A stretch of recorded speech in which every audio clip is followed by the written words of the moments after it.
What up, Wizards? It's Dev. We got some Wednesday Edge of Eternities previews with a special, very special guest. This is my actual real-life cousin, Jason. If you go to the streams, you know his amazing username, but in real life, we just call him Jason. Jason, say what's up. Hey, how's it going, everybody? It's going pretty good because we get to look at some Edge of Eternities previews today. Now, the problem is there aren't 55 like yesterday, which I guess is a good thing when you think about it, but there are only 12.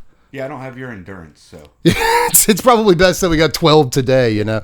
I will say that at least like 2 or 3 of these rares look really good. Yes. But we got to get through the comments first. So let's blast through those if you don't mind. All right, so the first comment of the day is Whole Carver here. Pretty simple guy, but I like him. A black mana for a 1/1 artifact robot assassin with Death Touch. And that's the whole card.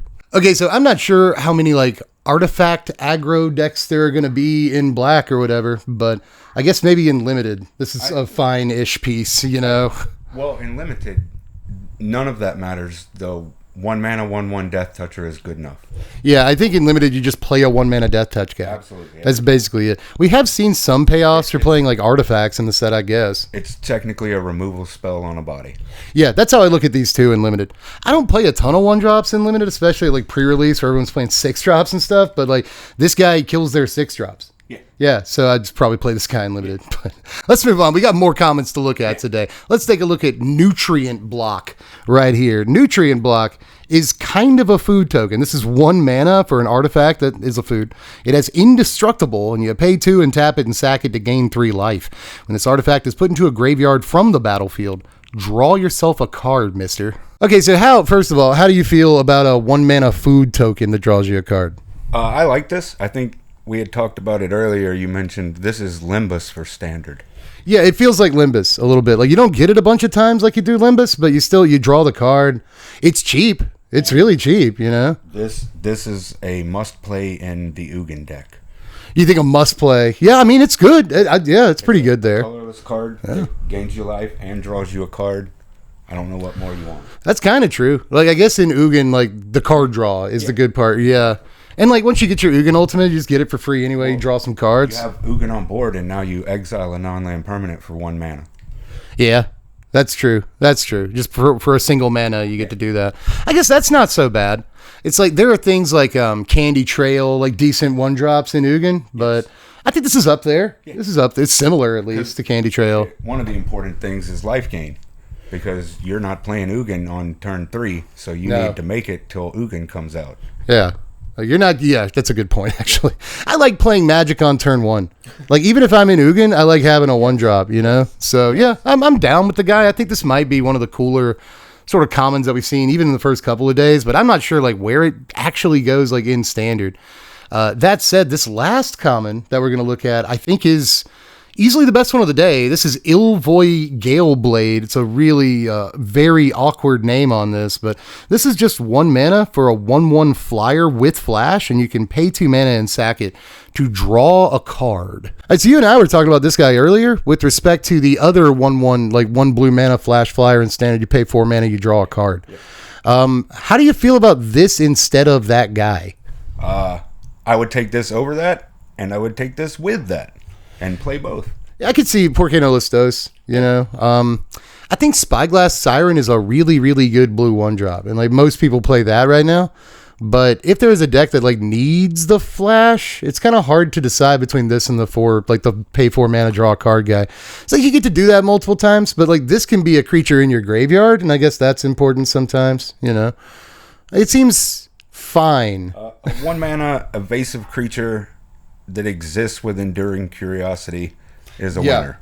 Yeah, I kind of agree with that. I think that you have to like figure out which is the best one of those 1 mana creatures to play. Yeah. And like I'm not sure it's up there, but you mentioned this earlier, like before I did. You could in limited especially, but even in standard, you just like block with it, like you flash it in, block with it, and draw the card. Yeah. So like you invalidate combat damage for a turn on one guy, like their best guy, and you draw a card. Yeah. And that's 3 mana at instant speed. And like that's almost standard playable. You can't do that with the draw a card for 4 mana guy. Not efficiently, at least. And perhaps you split it and play a 2 of. Yeah, 2 of that guy, 2 of the other guy. It could work, man. Yeah. I think it's Spectral Sailor, the 4 mana draw card guy. Yeah, I like that guy a lot. Kind of sad he hasn't seen like too much play. Like people are still just on Siren. But if you want to play like more of a tempo style thing, I think this guy's great, you know? Let's move to the uncommons, but you kind of can't tell that we hit the uncommons here because the next card we're going to look at is Mouth of the Storm, which it sounds like something you'd call your ex-wife. 7 mana, 6 and a blue for a 6/6 elemental with flying and ward 2. When it enters, creatures your opponents control get -3/-0 until your next turn. So this card's probably trash. This is not good. What do you think? Yeah, I would say you could define this card easily as if you play limited, this card will come around last pick almost every time. Yeah, even in limited. Yeah. A 7 mana 6/6 flyer, I guess, is a thing you could win the game with. The ward's fine, but like by that point in the game, they can kill it. They just pay the ward cost and kill it. I don't know how this isn't a common. Yeah, that's what I was thinking. This should be the worst common of the day, but it's the worst uncommon of the day. I really don't get it. I think it's because it wins the game in limited. Like it's a 6/6 flyer, so like at a lower rarity, a 6/6 flyer is enough sometimes by itself. You know? Maybe I could see that. I just feel like the cost for it, even though yes, a 6/6 flyer is sized well, it just costs too much, even in limited. I'm not above playing a 6-drop or 2 in pre-release, but a 7-drop is a little more difficult. And it's not like it's Ugin or anything, you know? So for uncommon, I mentioned this to you. I feel like it either needs to have the text of some kind of cost reduction or something else added to it. Yeah, I'm really surprised this doesn't have warp. Yeah, you'd think this would have warp. That worked well with this. Even if the warp was 4 mana, like at that point, -3/-0 for a turn cycle is like kind of better, you know? So I will say, like this, the time you play this in limited is around the time when everyone's getting their big overrun effects and like their alpha strikes together. So like this -3/-0 for a turn cycle might be okay, but I just feel like it should do more than that. I think it's in the wrong color. Huh. Blue is not an aggressive color. And I feel like being in blue, this should have flash. So that you do on their attack step. Right, yeah. I feel like if you did it when they declared attacks or something, that would be like much better. It's like I feel like this is missing something. It's either warp or flash or like something it should have had or maybe had at some point during development, doesn't have anymore. That made it really good in limited. But even if it did have one of those abilities, I think it'd just be a bomb in limited, but like not great outside of there. So what is it really hurting to nerf the card? Something. Yeah. Now the rest of the uncommons today look a little bit better. For the most part. We also got Debris Field Crusher today, and this is just fine, I think. But this is another one of those where I think you just play it in limited. 5 mana for a 1/5 spacecraft. I always want to say vehicle, but it's a spacecraft. This has when it enters, it deals 3 damage to any target. You station it, it has flying. Now you have to station it for 8 here. But once you do that, it gets a kind of fire breathing ability. Pay a 1 and a red, and it gets +2/+0 till end of turn, which I guess kind of helps make up for the 1/5 stat line. All right, so let's like playable removal spell and limited on a body, probably. Yes, I think this sees mostly play in limited. Yeah, I don't really see how this sees play like literally anywhere else. I think spacecraft are going to be hard for anyone to predict exactly how much impact it'll have until we see how easy it is to station things. Yeah, we keep seeing all these like pretty high station costs, and as a like reviewer I have to be like, geez, this is 8, dude, you'll never get that. But like what if we're all wrong? Like what if it's actually incredibly easy to get 8 station, just like 1 or 2 huge dudes tapping down. But I still think like they nerfed station, like in the same way we're talking about the last card where like, oh, they probably took an ability off this during development. I feel like they like nerfed station during development. Like they made it sorcery speed at some point, and like they should have never done that. And I don't know, man. I just feel like 8 is a lot for a 1. I have to tab down like 8 power worth of guys and not attack for a turn or 2. Put down shields and can't block for a 1/5 flyer, and like I don't know, man. Something I just thought of is this set may have had more to do with the bans that just happened and the intent to slow down standard. Yeah. Because if you slow down standard, maybe 8 isn't too much. Yeah, I was kind of thinking that too, a little bit. Like, more mid-range has already been kind of a thing in new standard. And after rotation, we might get even more mid-range. We lose cut down and go for the throat and like really good removals. So it's possible that like we're just going back to 2015 Magic, which I would like wholeheartedly endorse. That would be sick to me. Yeah. So it'd be cool, but I still just don't see. I still see there being better 5-drops than this in standard. And like that's a problem today. There's a 5-drop mythic we'll look at today that's like, geez, what could I be doing instead of this? So I will say it looks pretty bad, and it probably is in standard, but in limited, I think you will play this. It's just bolts a thing. You'll play this. That's an important thing that I've learned from watching you is this card costs 5 mana. What other card could I play for 5 mana, and how does this rank up against that card. Yeah, especially like in standard, if you're 5 mana and you want to see some play, you have to be like the best card ever printed. Yes. And this is not that. Like I said, I think you have to be a little careful with that because at this moment, no one really knows what standard is. Yeah, that's true. Yeah, after rotation, we really have no idea. So more 5-drops could be playable, and that's the world I want to live in. Yeah. But even in a world where more 5-drops are playable, like maybe in like a deck where you blink this over and over, and it just like bolts your opponent like 3 times in a game. Yeah. Even then, it's pretty top heavy. 5 mana is a lot. All right, this is where we start to get to some decent-ish uncommons, or at least some interesting ones. We'll look at Broodguard Elite here. Double green and X for a 0/0 Insect Knight that enters with X +1/+1 counters on him. But when he leaves the battlefield, you put its counters on a creature you control. It also has a Warp, X, and a green. So sick. All right, so we were talking about this one earlier that I feel like if you don't say it, like the whole comments will say it, is that this is always like a bad rate. Yes. Like even if you warp it, it's kind of a bad rate. Yes. But the warp is really interesting.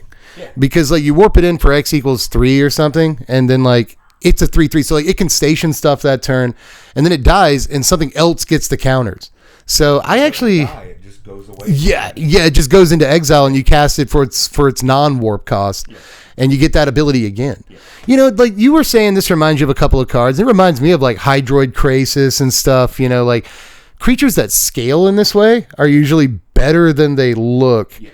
And like a ramp deck can play a creature like this on like turn 7 and just like murder everyone. So you got to worry about stuff like that. The Hydra that I was Goldvein, yeah, took a lot of flack when it was previewed, and it's played in decks now. Yeah, you see it in the arena like all the time. Yeah.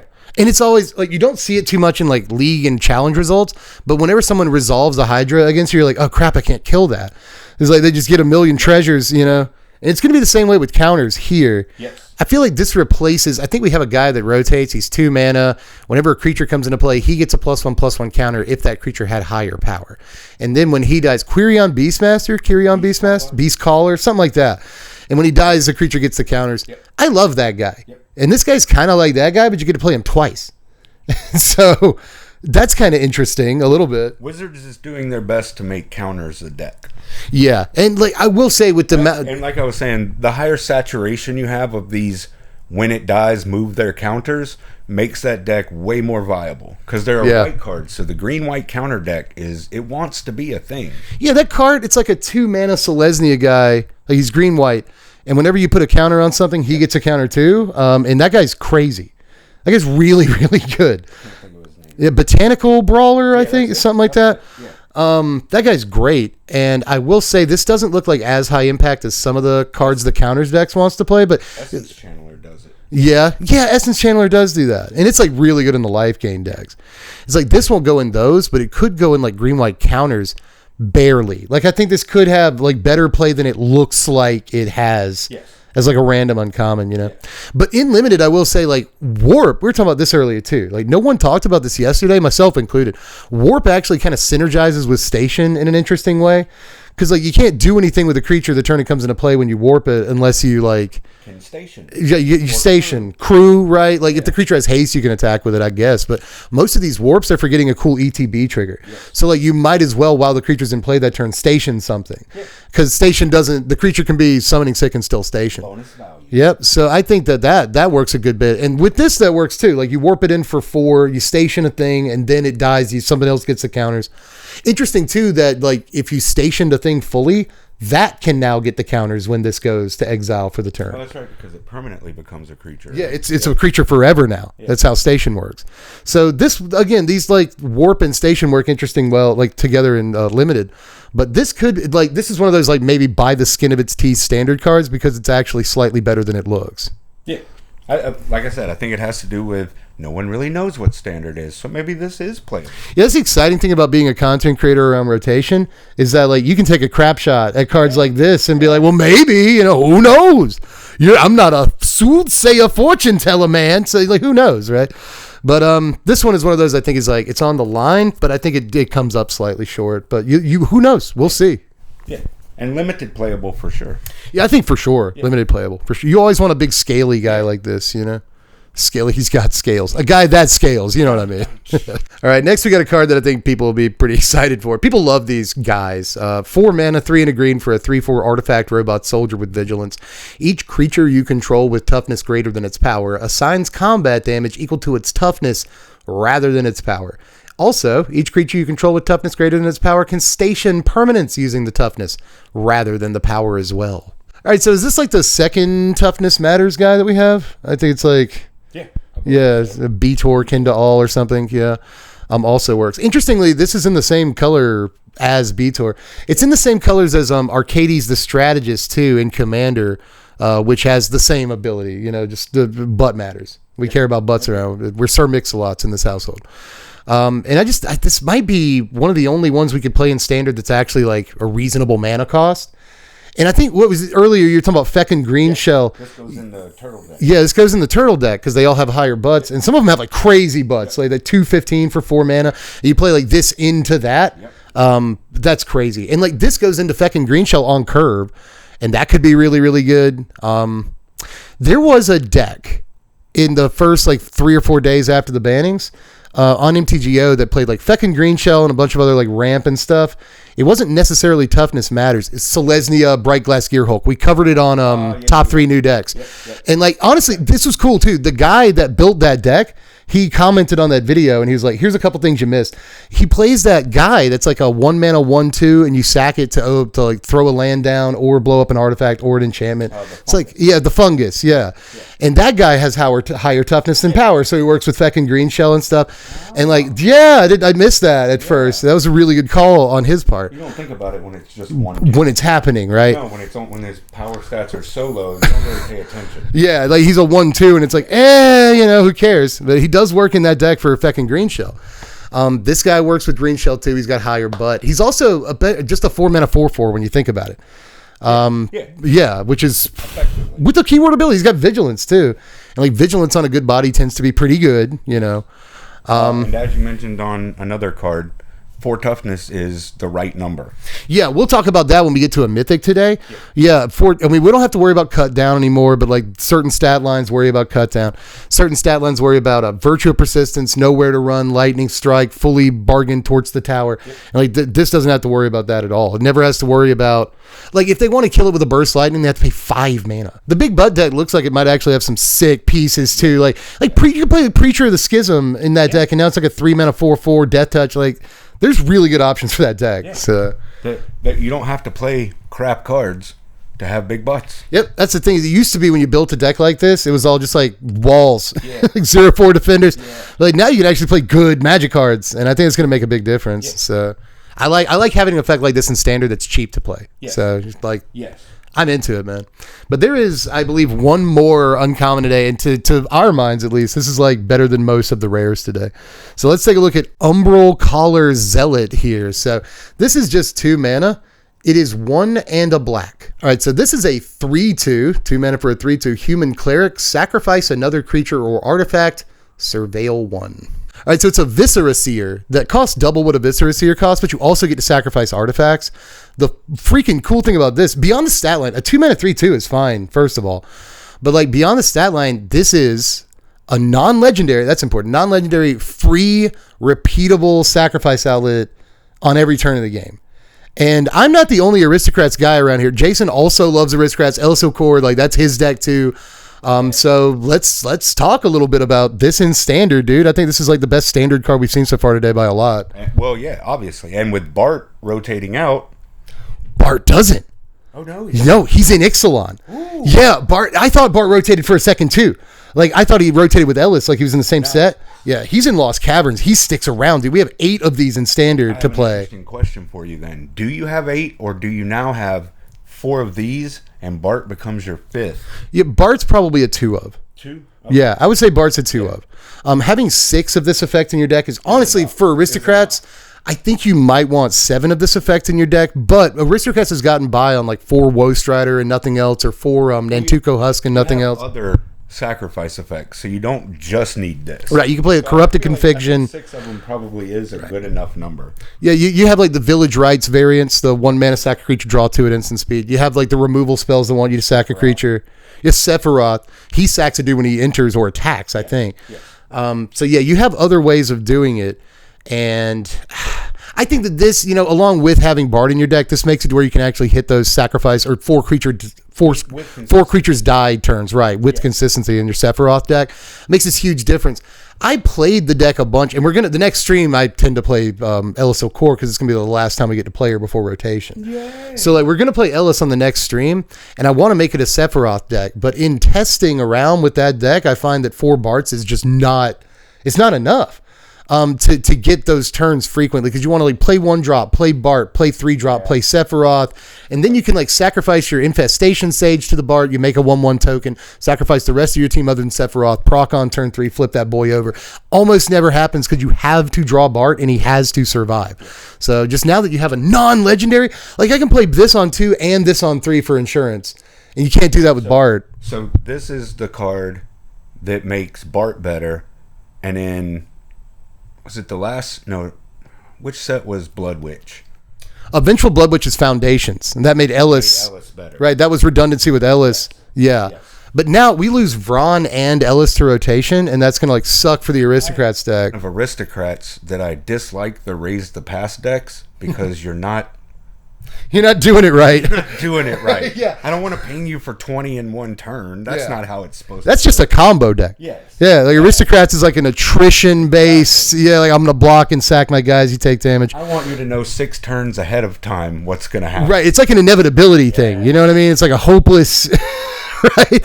And yeah, you're right. Raise the Pass doesn't necessarily work that way, but... I want you to feel like Sisyphus rolling that stone up the hill. I will say, like, the Raise the Pass decks work that way in that, like, if they resolve Hinterland Sanctifier and you have a cut down or like a burst light and you're like, well, if I kill it, it doesn't matter. Yeah. that does suck. Yeah. But I get what you're saying. Like, Aristocrats hasn't actually played like Aristocrats in, like, 10 years. And we're getting the pieces for it now. I guess the difference is if you play for fun or if you play to win. Yeah, I like a little bit of both. I think it's fun to win. Yeah. But, sometimes... It depends. If I get to do my thing, I don't have to win sometimes. That's true. That's true. The commander mindset, you know what I mean? Well, at least I built a deck around the thing. It happened, so I guess whatever. Hit me in the face. The best line at the commander table. Oh, I have 2 things to do. I have the fun thing and the other thing. Do the fun thing. Yeah, we said that like 3 times last night playing commander, saying we always did the fun thing. And that's why you have Magic. That's why you play Magic, is to have fun. All right, so let's get into them rares and take a look at War Maker Gunship. This is 3 mana, 2 and a red for a 4/3 spacecraft. At 6+, it has flying and can attack. When this spacecraft enters, it deals damage equal to the number of artifacts you control to target creature an opponent controls. Well, they gamed this away from being able to target your own Screaming Nemesis with it because you have to target a thing your opponent controls. I guess if you have enough artifacts. This is supposed to be a Necrotal variant, like a Ravenous Chupacabra. Yeah. Like it comes into play and it kills a thing. But you have to curve out to do that. It's definitely an artifact deck card. Yeah. You mentioned earlier Simulacrum Synthesizer. Yes. Yeah, that could, like an Is It Synthesizer, that could work. Yes. I think the only issue with that is that an Is It Synthesizer, to make this work on 3, first of all, it's your synthesizer turn. But you just play this on 4, I guess, right? You only have 4 synthesizers. Yeah. So having a another 3 drop. Having a 3-mana artifact that could potentially shape the board more in your favor if you don't draw your synthesizer sounds nice. Yeah, it's like the deck has been using like Repurposing Bay, but it doesn't actually do anything the turn it comes out. And this affects the board state, which I think is pretty good, If you played like Novice Inspector or like Spyglass Siren on turn 1 and you made a map token or something, and like turn 2 you just play any artifact creature, and you play this, then it kind of comes into play in Bolts a Target, which is, we just saw a 5-mana thing that we play in Limited, that Bolts a Target when ETBs. This is 3 mana to usually on curve Bolt a Target, and like you're gonna kill a guy doing that. So I would hope so. Yeah, this is another one of those. I think it's like it reads pretty bad. You know what I mean? Because it's like, okay, 3 mana for a 4/3 that can't attack until I station the crap out of it. The 6th station is not like super high. No, but it's like when you look at the other ones that we've seen today, it's the lowest. Yeah, it's the lowest thing. And there's another thing we'll look at today that has like 20 station. It's like ridiculous. So like 6th station might be okay, but you still have to think like, well, that's 6 damage I could have attacked with rather than stationing. So to get a 4-power flyer, is it worth it? You're thinking of it in a red aggro type way. Yeah, I'm thinking of like mono red, like especially with the mice we just had in standard, you know. In the deck that this card goes in, that's not what matters. It's that coming into play and dealing that damage. Yeah, that's you're playing this in a super heavy artifact deck. Yeah, like every one of your cards is an artifact. Like every permanent. You know what you could do? What is it called? Legion Extruder on turn 2. Yeah, the thing that like makes 2/2s and it also does damage to a target when it comes into play. Yep. So yeah, like turn 1 artifact, turn 2 that, blow up their guy, and if they play another thing to the board, blow that up with this, and like that's a good curve. Yeah. Like that's not bad. You got like a mono red artifacts thing going, you know, like a big red pile even. Yeah. And then later in the game, in your synthesizer deck, when you do have like 5 artifacts, this just blows up like whatever you want, you know? I could be wrong. I think there's a 5-mana red artifact that destroys a land when it comes into play. Is that an artifact or an enchantment? I think you might be right. I'll try to look for it in editing.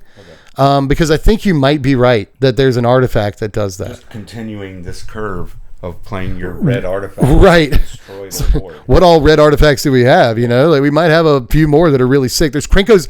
Maybe you're thinking of Krenko's Buzz Crusher.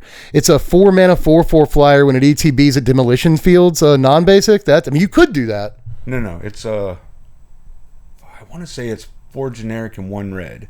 And it's either an artifact or an enchantment that comes into play, destroys a land, and then it gets all abilities of the land it destroys. Oh, is that from like Big Score or something? I think it is. I think I know exactly what you're talking about. Yeah. And that would be a fun one to play. It's and like territorial something. Like right now in standard at 5 mana in the artifact slot, we've got Gilded Lotus, which is sick. Yes. We just got a new Gilded Lotus yesterday. I don't even know if you've seen that, the Eternity Elevator. It's Gilded Lotus, but it taps for 3 colorless, and you can station it, and it does more stuff. Mightstone and Weakstone. Like there's some really good 5-drop artifacts right now. So you could curve all the way out with this deck, but even if you're keeping your curve relatively low, you could still do like 3-4 damage like really easy with this, I think. So I think it's another one that's like better than it looks, honestly. You know, like this is one of those you don't really have to hit the station on so quickly. In the decks that it's supposed to go in. I think if you try to force it into a mono red or some kind of red aggro pile, I don't think it's going to do what you want it to. It's like you were saying with synthesizer. It's station 6, and like how many times have you been playing against synthesizer and they have like an 8-power token? So like maybe that's win more, but like I imagine synthesizer tokens can like station these like really easily because they get so huge so fast. Yeah. So that's a thought. You know, a removal spell in synthesizer is something you want to be doing. Exactly. So a good card. But we will move on to the next rare of the day here, which is actually a mythic. This is Professor's preview card, and I gotta say, a little stinky. It has nothing to do with Professor. I love him, but this is a thing. This is Dawnsire Sunstar Dreadnought. 5 mana for a 2020 legendary spacecraft with station. If you haven't stationed this 10, it does literally nothing. But the moment you stationed at 10, whenever you attack, this is a crazy line of text. Dawnsire deals 100 damage to up to 1 target creature or planeswalker. And once you've stationed at 20 plus, it's flying. Okay, so this is exactly the kind of card we're talking about when we say like station might be easier than it looks, because why would this card exist if station wasn't easier than it looks? I have a hot take. My hot take is they designed this card and gave it to Professor because they wanted to hear him complain about this card.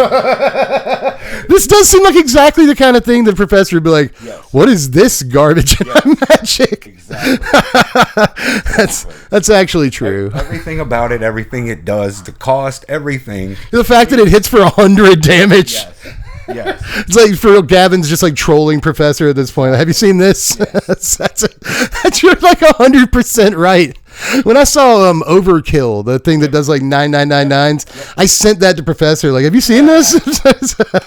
And then like on the next episode of Shuffle Up and Play, Gavin plays it against him, and he's like, "Are you serious? 999?" So he'd already seen it because they record the episodes so far ahead of time.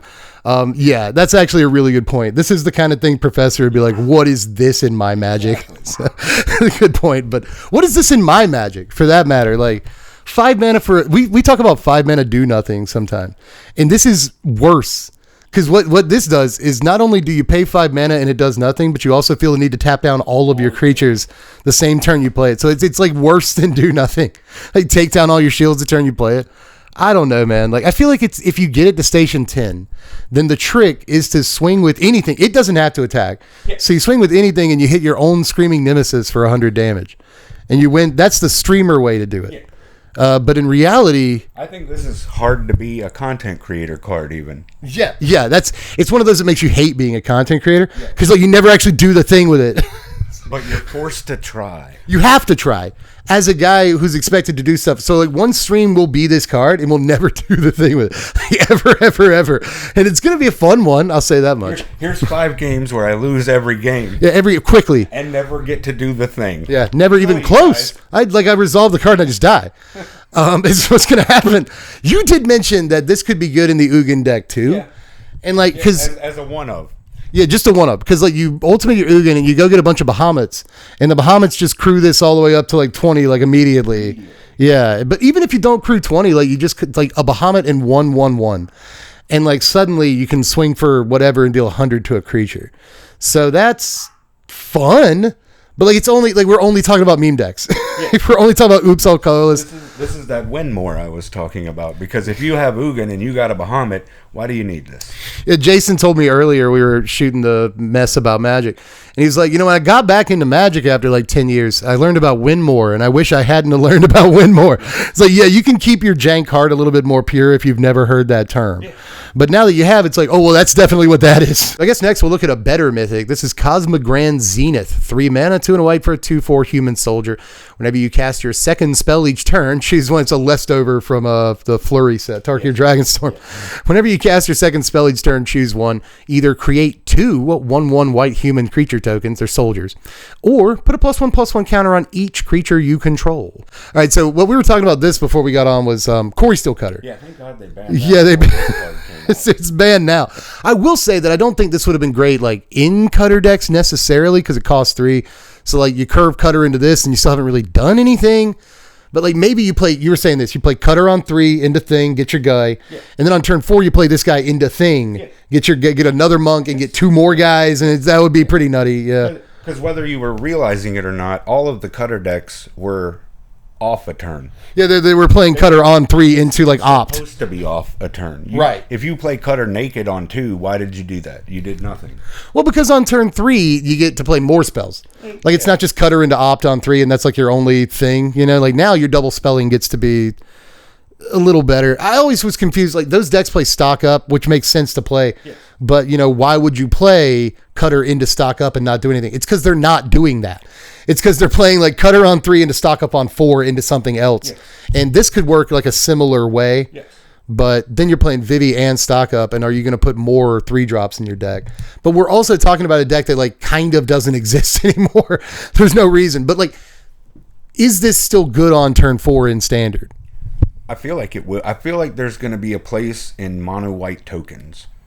Yeah. You also have Sage of the Skies, where you play your second spell and get the second copy. Right. Yeah, you get another 2/3 flyer. Mono white tokens is a thing. Yeah. And you have Elspeth. I feel like this will find a place, but I don't know if it'll be a play set. Yeah, like Elspeth, this makes like 4 tokens. Yeah. Which is wild. Yeah. That's that. But then you're playing it like after your Elspeth turn, so it's like 6 or 7. And if we get that hopefully we have a standard where you have turns 6 and 7. Yeah, I would personally love that. The mono white deck is pretty good after the bans. It started showing up a lot in MTGO challenges and leagues.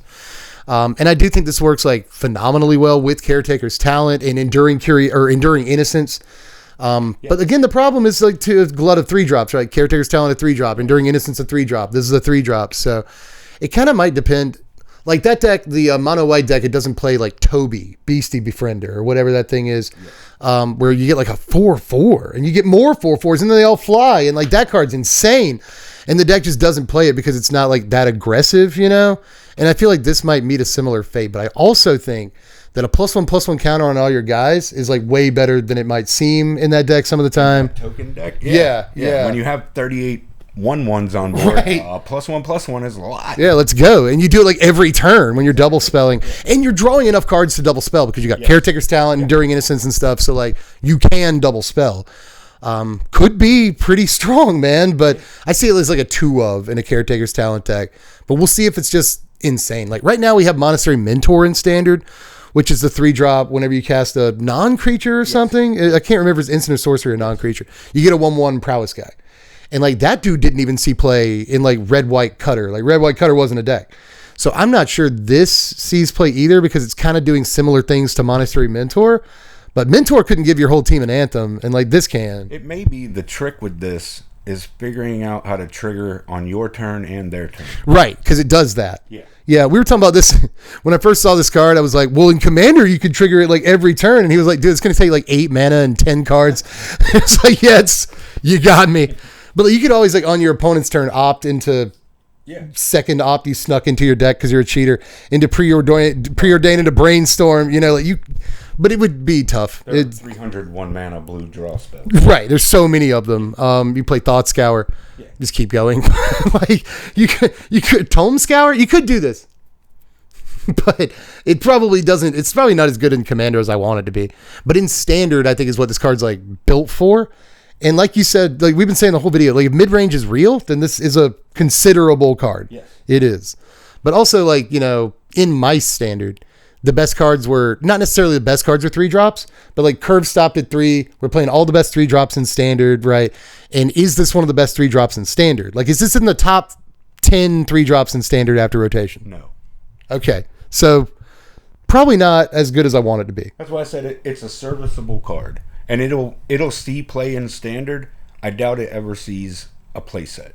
Yeah. Like I said, it's a 2-of or something like that. Yep. Like Preacher of the Schism is your 4-of 3-drop. Yep. And this has the same stats as Preacher, but it's probably worse most of the time. Like, now, I will say, it does trigger Delny.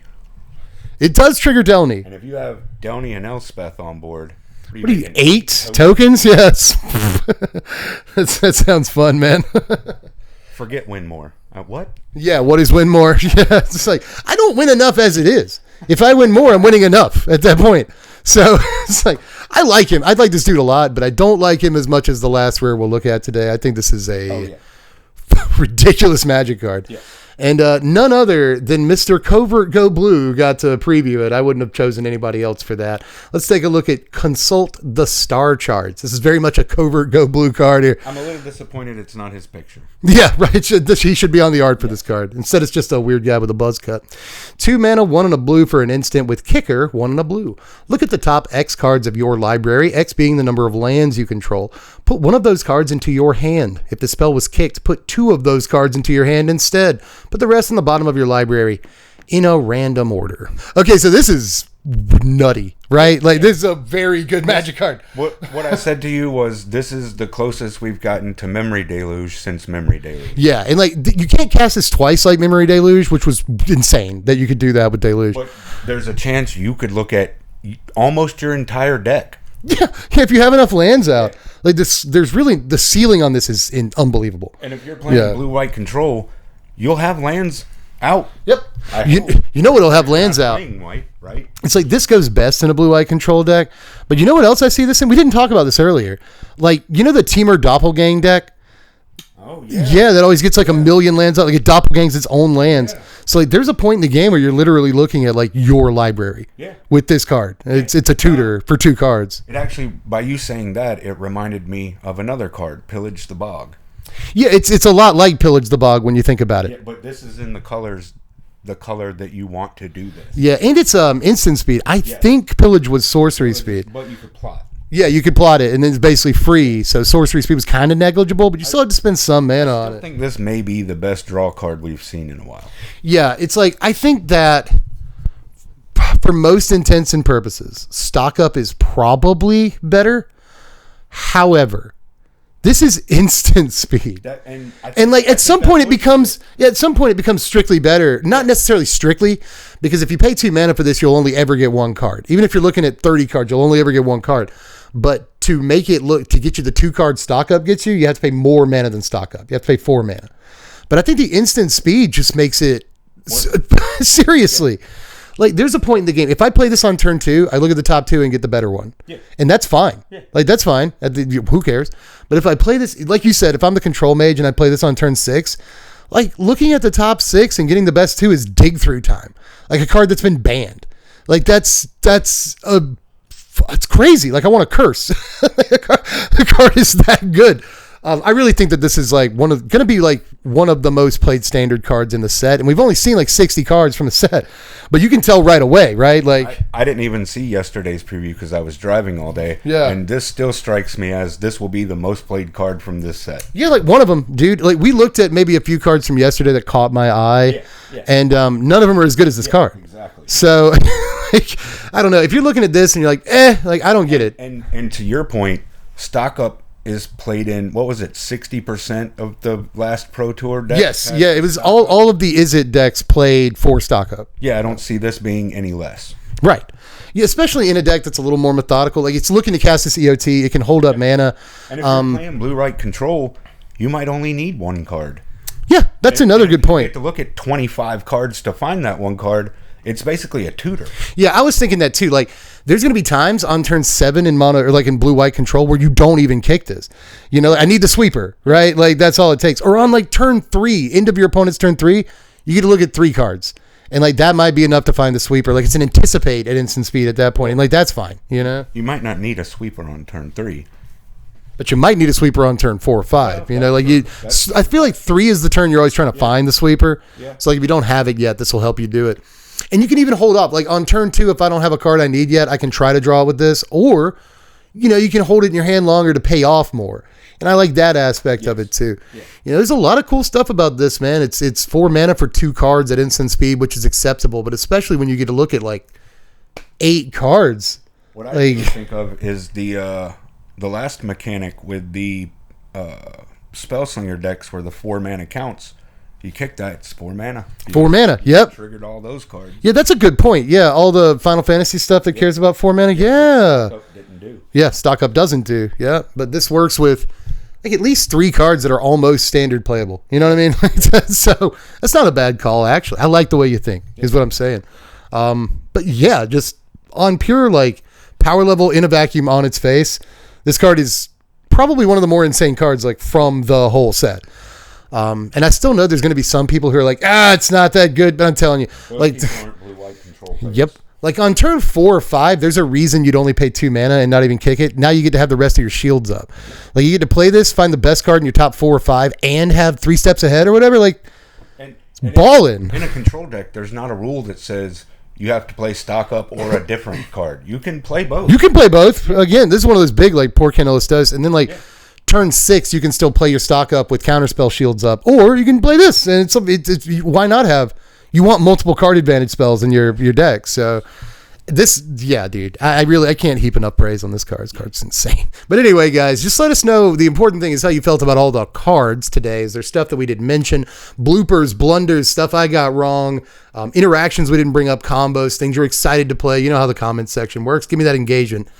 It's delicious. You can also check out that thumb button. It's shaped like a thumb. You can't miss it. He's doing it. That's what it looks like. That's what it looks like down there. Just for, I clicked it. Yeah, you need a reference one time. Yeah, that's. I'd say even if you've never clicked the like button on a video, do it on this one and see if it does anything. Yeah. Apart from that, subscribe to the channel. That is also a button that exists below this video right now on your probably mobile device. If I had to guess, hit subscribe, and if you want, you can hit the bell for notifications. No one does that, and no one is expected to. Just subscribe, and you'll get all the spoiler content when it comes out this spoiler season. You want to do that. And then decks after that, top 10 lists. I'm carrying on. But the last thing I want to say is that we have a Patreon. It is $1 a month. I believe you're also a member of the Patreon. So I appreciate that. I see you commenting on the post. Yeah. So that means that you are affecting YouTube history when you vote on the decks. Yeah. I wonder if you've ever swayed a vote. I don't know. Like if we've ever done like a deck because you were the vote that could be. And that could also be you. Yeah, the last one was really close. Yeah, the Tifa deck. I think that the Sephiroth deck was like 1 vote behind it. That you wanted that one. Yeah, we'll do Sephiroth. We'll do Sephiroth on stream. But if you want to vote on what decks and see how close these votes are, if you want to affect YouTube history, you can just do that. Subscribe. Go to the Patreon. There's a link in the description. My doorbell just rang. It's Noelle, my sister. So we got to get out of here. That was actually good timing on her part, all things considered. Love you guys. I'm Deb from the place. He's Jason with the face. We will catch you cats later. Thanks for watching, Wizards. Spread love and be kind.